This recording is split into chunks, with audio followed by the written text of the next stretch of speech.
Berita ke-9, Meterai Roh Kudus. Pembacaan Alkitab, Efesus pasal 1 ayat 13 sampai dengan 14 dan pasal 4 ayat 30. Di dalam Dia kamu juga, karena kamu telah mendengar firman kebenaran, yaitu Injil keselamatanmu. Di dalam Dia kamu juga, ketika kamu percaya, dimeteraikan dengan Roh Kudus yang dijanjikannya itu.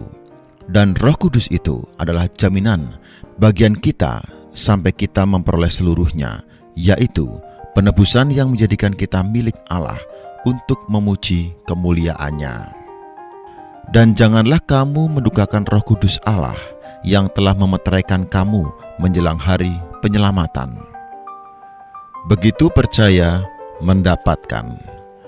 Dua potongan ayat Alkitab yang kita baca tadi merupakan satu-satunya tempat ayat Alkitab yang menyatakan Roh Kudus menjadi meterai.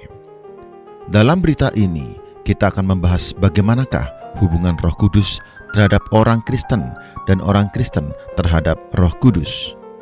Ada satu aspek mengenai Roh Kudus yang khusus perlu kita perhatikan, yaitu banyak orang mengira setelah seseorang beroleh selamat, ia masih perlu mohon agar mendapatkan Roh Kudus.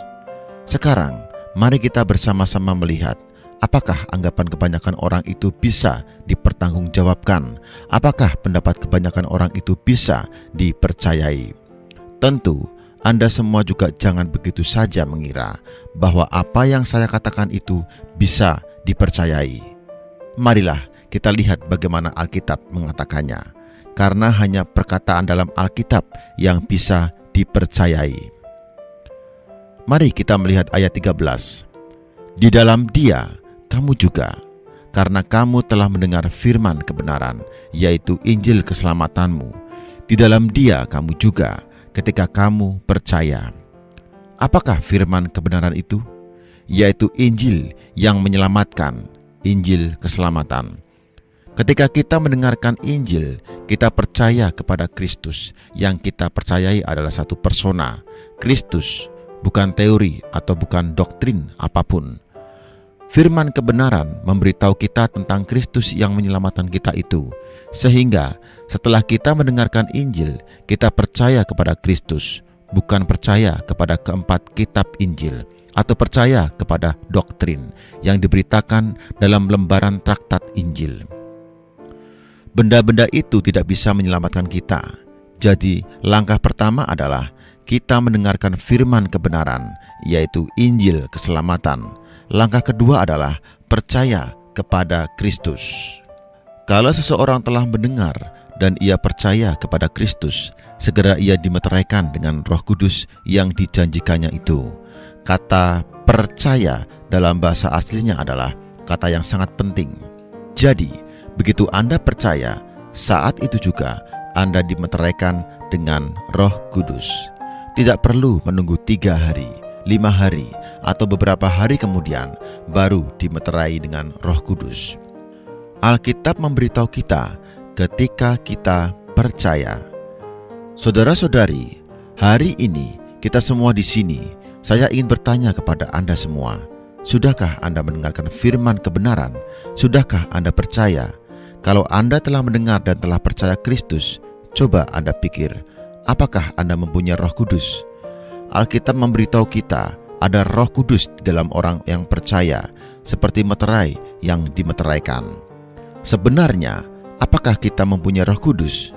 Ketahuilah, siapapun juga, baik ia orang Kristen yang mundur, orang Kristen yang sangat tidak baik, bagaimanapun Roh Kudus yang tinggal di dalam mereka tidak berbeda dengan Roh Kudus yang tinggal di dalam setiap orang imani lainnya. Nanti saya akan memberitahu Anda betapa berbedanya perasaan seorang imani yang kudus dengan seorang imani yang tidak kudus. Seorang imani yang taat kepada Allah dengan seorang imani yang tidak taat kepada Allah.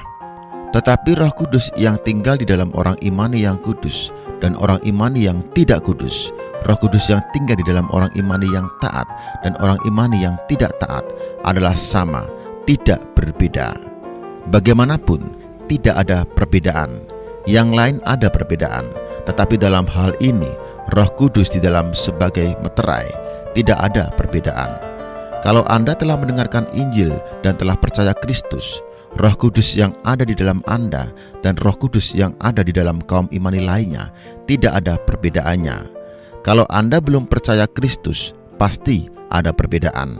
Asal telah percaya, siapapun orang itu, hidupnya baik atau tidak baik, maju atau mundur, taat kepada Allah atau tidak taat, tidak ada perbedaan. Jika Anda mengira ketika Anda taat kepada Allah, mengasihi Allah, mempunyai perasaan sukacita, nampak visi, nampak api menyala-nyala, dan lain sebagainya, Anda baru mempunyai Roh Kudus. Kalau tidak, Anda tidak mempunyai Roh Kudus. Anggapan demikian sangatlah tidak benar. Bagaimanapun, orang yang percaya Tuhan pasti mempunyai Roh Kudus. Ketika kita percaya, Roh Kudus segera tinggal di dalam kita. Ayat 13 mengatakan, Roh Kudus yang dijanjikan. Apakah janji itu? Seluruh surat Galatia memberitahu kita, janji adalah yang didapat secara cuma-cuma. Janji di sini adalah kasih karunia, bukan upah. Adalah yang diberikan Allah kepada kita dengan cuma-cuma.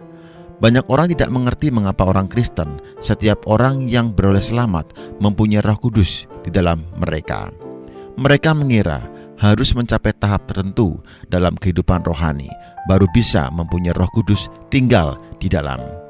Ternyata Alkitab mewahyukan kepada kita bahwa tinggalnya Roh Kudus di dalam kita adalah hasil pekerjaan penebusan Tuhan Yesus, bukan karena perbuatan kita sendiri. Asal kita melihat satu lambang dalam perjanjian lama kita, segera memahaminya. Imamat pasal 14 ayat 25 mengatakan, ia harus menyembelih domba tebusan salah, dan imam harus mengambil sedikit dari darah tebusan salah itu dan membubuhnya dalam cuping telinga kanan orang itu, dan ibu jari tangan kanan dan ibu jari kakinya. Setelah melakukan semua itu, perkara apa yang akan terjadi? Selanjutnya, ayat 28 mengatakan, kemudian imam harus membubuh sedikit dari minyak itu pada cuping telinga kanan dari orang yang akan ditahirkan, pada ibu jari tangan kanannya dan pada ibu jari kaki kanannya, di tempat mana dibubuhi darah tebusan salah itu. Orang yang telah dibubuhi dengan darah akan dibubuhi juga dengan minyak. Jadi, pembubuhan minyak dilakukan karena terlebih dulu ada darah. Mengapa Roh Kudus turun?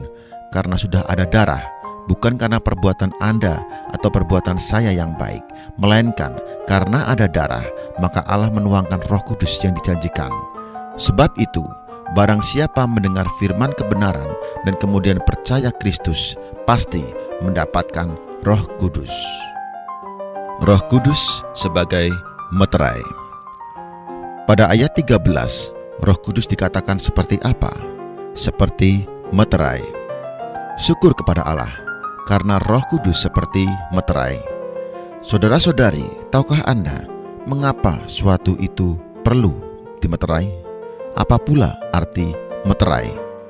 Dalam 2 Timotius pasal 2 ayat 19 dikatakan, tetapi dasar yang diletakkan Allah itu teguh, dan meterainya ialah Tuhan mengenal siapa kepunyaannya, dan setiap orang yang menyebut nama Tuhan hendaklah meninggalkan kejahatan. Jadi, meterai mempunyai dua arti. Pertama, barang apa saja yang telah dibubuhi meterai, itu menyatakan bahwa barang itu adalah milik orang yang empunya meterai. Kedua, pada barang yang diberi meterai, ada bagian yang sama dengan meterainya. Tuhan mengenal siapa kepunyaannya. Ini menyatakan orang-orang yang telah dimeterai oleh Tuhan adalah milik Tuhan. Setiap orang yang menyebut nama Tuhan hendaklah meninggalkan kejahatan. Ini menyatakan orang-orang yang telah dimeterai oleh Tuhan seharusnya lah mirip Tuhan.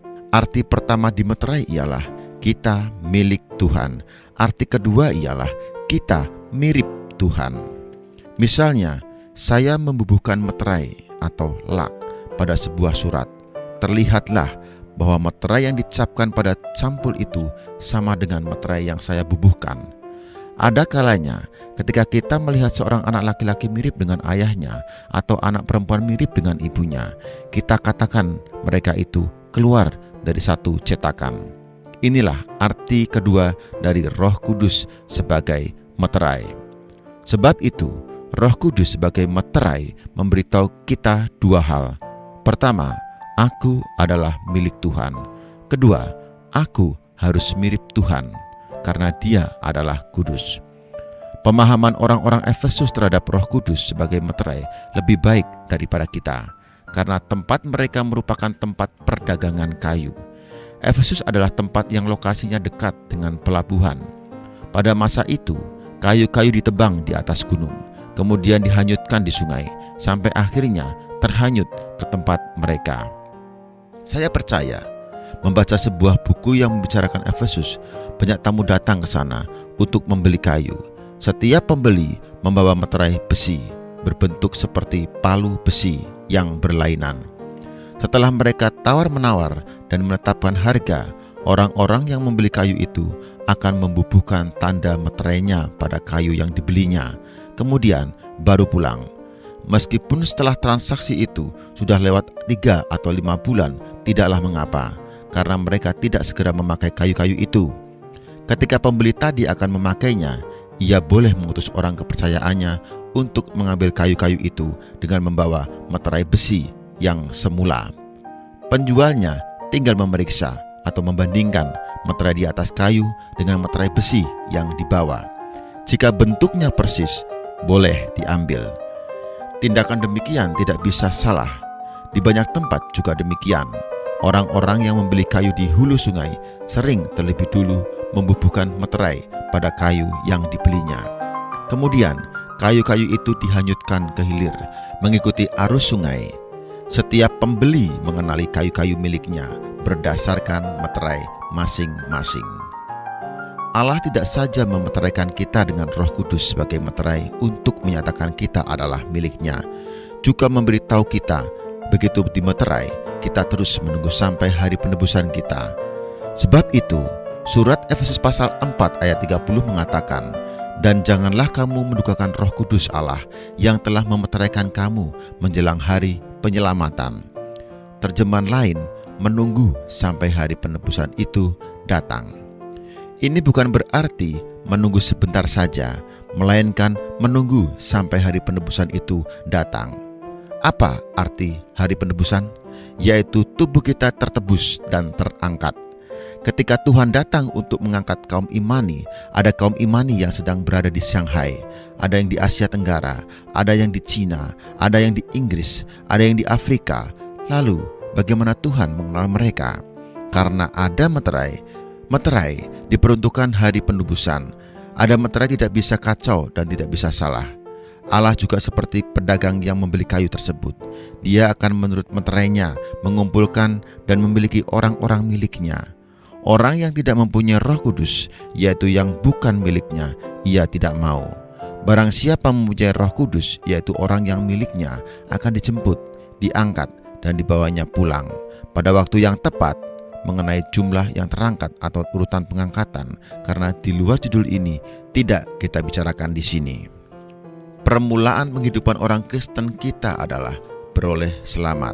Akhirnya, penghidupan orang Kristen kita adalah penebusan. Sejak awal sampai akhir, Roh Kudus senantiasa menjadi meterai kita. Roh Kudus adalah meterai Allah. Roh Kudus tidak datang sebagai pemeterai kita, melainkan sebagai meterai. Allah memeteraikan Roh Kudus di dalam kita. Kalau Anda belum percaya Tuhan Yesus, kedudukan Anda sangat bahaya. Kalau Anda sudah percaya Tuhan Yesus sebagai juru selamat, tak peduli Anda baru beroleh selamat atau sudah beroleh selamat bertahun-tahun, Anda telah mantap karena Roh Kudus sudah di dalam Anda. Di dalam Anda sampai kapan? Sampai hari penebusan. Ada orang mengira, aku tidak baik, aku telah gagal, jatuh, aku telah berdosa. Sebab itu Roh Kudus tidak ada di dalamku. Tetapi Alkitab mengatakan, sampai hari penebusan. Ada satu gambar hati yang cukup baik yang disebut gambar hati yang bersih. Dalam gambar hati tersebut terdapat banyak kebenaran yang baik, tetapi pengajaran tentang Roh Kudus ada kesalahannya. Mereka menggambarkan Roh Kudus sebagai seekor burung merpati. Ketika orang berdosa dengan hebat, merpati itu terbang pergi. Di dalam hati manusia tadi tidak ada lagi Roh Kudus, yang ada hanya iblis dan berbagai nafsu dosa. Ini adalah satu kesalahan besar. Alkitab dengan jelas memberitahu kita, dalam zaman perjanjian baru, Roh Kudus tinggal di dalam kita terus sampai hari penebusan. Tidak bisa terbang pergi di tengah jalan. Sekali Allah dengan Roh Kudus memeterai kita, mengatakan kita adalah miliknya, selama-lamanya kita adalah miliknya, tidak bisa berubah. Tidak saja demikian, masih ada satu aspek karunia yang sangat mulia, yaitu kekuatan yang membuat kita mirip Dia. Allah memeterai kita tidak saja menyatakan kita miliknya, juga agar kita telah dimeterai ini mirip dengan meterainya itu. Kita tahu kalau kita memiliki sebuah meterai atau cap, dan meterai itu kita capkan pada malam atau lilin yang lunak, karena telah dipanasi, malam itu dengan sendirinya menampilkan gambar meterai itu. Ketika kita dimeterai oleh Allah dengan Roh Kudus di dalam kita mendapatkan sifat dan hayat Allah. Sifat dan hayat ini mirip Allah. Kalau kita hidup menurut sifat dan hayat ini, kita pasti bisa di tengah-tengah manusia mempunyai hidup yang mirip dengan Allah. Banyak orang salah paham, mengira bahwa mereka harus memperbaiki diri, mereka harus rialat atau harus bekerja dengan susah payah baru bisa mirip Allah. Ternyata anggapan itu salah, karena ketika kita beroleh selamat, Allah sudah membuat kita mirip Dia. Di dalam kita ada bagian yang mirip Allah. Allah tidak memerintahkan kita untuk seperti Dia. Kalau kita berdasarkan diri kita sendiri berusaha mirip Allah, itu tidak mungkin. Tetapi kita mempunyai satu tanggung jawab, yaitu menampilkan gambar ini, tidak membiarkan dunia atau sesuatu milik dunia menutupinya. Inilah kebenaran yang sangat mulia, yaitu di dalam kita sudah ada meterai Allah. Melalui meterai ini, yaitu Roh Kudus, kita bisa menampilkan hayat Allah. Setelah mempunyai persiapan ini, apalagi yang tidak mungkin? Marilah kita menyadari bahwa di dalam kita sudah ada satu harta karun terpendam, yang dari dalamnya kita bisa mengeluarkan berbagai benda berharga. Tanggung jawab kita sebagai orang-orang yang telah mendapatkan meterai dalam satu aspek hanyalah menghitung bahwa diri kita telah mati terhadap dosa.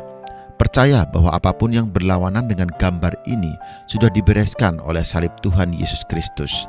Di aspek lain, mempersembahkan diri kita kepada Allah, membiarkan Roh Kudus-Nya menampilkan hayatnya. Kalau kita jatuh dan gagal, kita tidak kehilangan gambar yang telah Allah meteraikan. Namun kita telah menutupi gambar itu, sehingga kita tidak menampilkan penghidupan yang ilahi.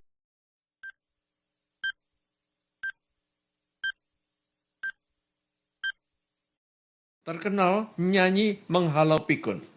Jika Anda ingin hidup sehat dan umur panjang, jauh dari pikun, Parkinson, buyutan dan sebagainya, lakukan kebiasaan menyanyi. Ya, walaupun Anda nyanyi sendiri atau nyanyi berkelompok atau paduan suara, dengan paduan suara bahkan nyanyi bersama, bersaut-sautan, dan suara satu tinggi, satu rendah dan sebagainya, Anda ketawa bareng, Anda bergerak bareng, itu bukan main, memicu banyak hormon di otak. Pertama, endorfin. 200 kali daripada morfin membuat Anda menjadi bersemangat, ada rasa enak, sense of well-being. Yang kedua, hormon serotonin. Anda menjadi cakap berpikir, jauh dari kemungkinan daripada pikun atau daya ingat yang merosot itu. Itu serotonin. Yang ketiga, dopamin. Dopamin menaikkan kekuatan, tenaga, semangat. Dan yang keempat, oksitosin. Lagu Love tadi, oksitosin adalah hormon cinta. Anda bergairah, rasanya happy banget. Nah, bukan main efeknya. Lambat laun, Anda jauh daripada pikun karena waktu Anda menyanyi, Anda menghafalkan lagu. Menghafalkan lagu itu otak Anda bekerja loh. Jadi bukan main.